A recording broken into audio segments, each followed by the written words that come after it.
جب گولکنڈہ قلعہ فتح ہو چکا اور اورنگزیب نے تاناشاہ کو قید کر لیا تو کچھ دن حیدرآباد میں قیام کے بعد اورنگزیب اورنگ آباد کی طرف چل پڑا۔ اورنگزیب نے زندگی کے آخری دن اورنگ آباد ہی میں پورے کیے، لیکن جیتے جی دکن دیس نہ چھوڑا۔ پتہ نہیں اورنگزیب نے ابوالحسن تاناشاہ کو اسیر کیا یا گولکنڈے کے حصار نے اورنگزیب کو ہمیشہ کے لیے اپنا اسیر کر کے چھوڑا۔ بہرحال انسان مٹی سے بنا ہے، جس کی مٹی جیسی ہو جہاں کی ہو۔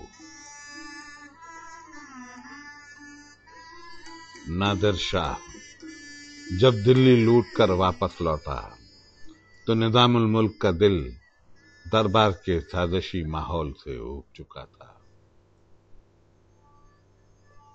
انہوں نے محمد شاہ سے خواہش کی کہ انہیں دوبارہ دکن بھیج دیا جائے اور وہ دکن روانہ ہو گئے۔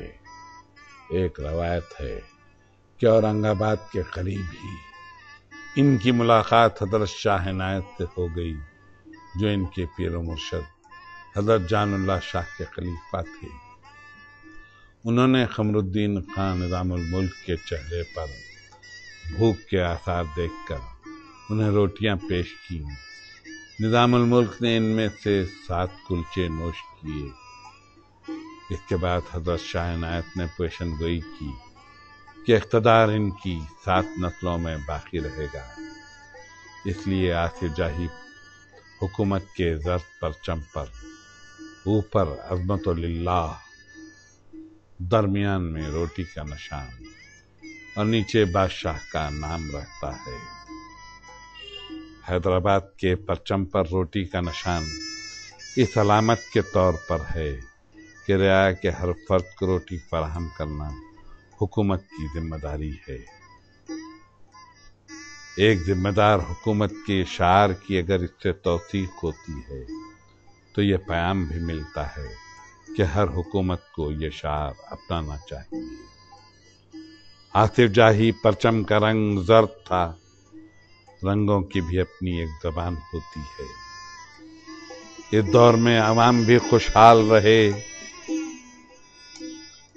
اکتوبر 1724 میں نظام الملک نے اپنی خود مختاری کا اعلان کر دیا، لیکن اس کے باوجود بھی وہ مغل شہنشاہی سے وابستہ رہے۔ سکوں پر بھی مغلیہ شہنشاہ محمد شاہ کا نام کندہ رہا۔ البتہ 1733 کے بعد کے فرمان کی کچھ مہریں اس طرح ملتی ہیں: نظام الملک 1146 ہجری، مہر عدم تبدیل۔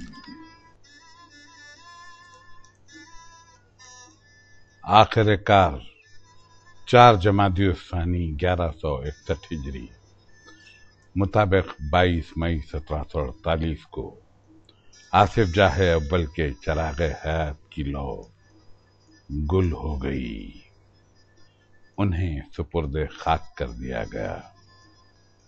وہ شجاع تھے، بہادر تھے، دانائی و دانشمندی، عقل و فراست میں یکتائے روزگار تھے۔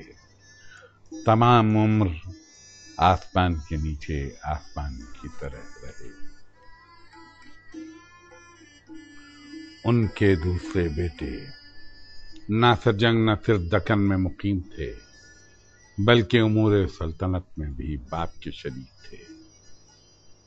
انہوں نے نہ صرف خزانے پر قبضہ کر لیا بلکہ فوج کو بھی اپنی کمان میں لے لیا اور اپنی جانشینی کا اعلان کرتے ہوئے شاہ نواز خان کو برار میں ناظم الامور مقرر کیا۔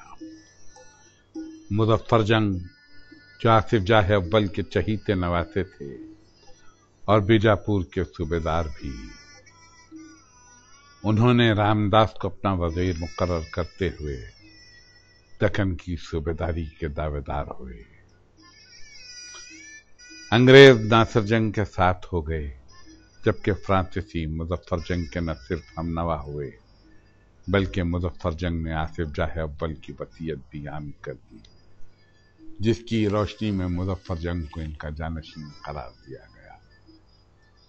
ناصر جنگ نے ایک ایسے وقت جبکہ فرانسیسی افواج مظفر جنگ سے دور تھی حملہ کر کے مظفر جنگ کو گرفتار کر لیا، لیکن 16 دسمبر 1750 کو ناصر جنگ کو بھی گولی مار کر ہلاک کر دیا گیا۔ بلاخر مغل شہنشاہ نے اپنے فرمان سے صلابت جنگ کی صوبیداری عطا کرتے ہوئے مدار الملک آصف الدولہ کے خطاب سے سرفراز کیا۔ یہ فرمان 12 ستمبر 1751 کو موصول ہوا۔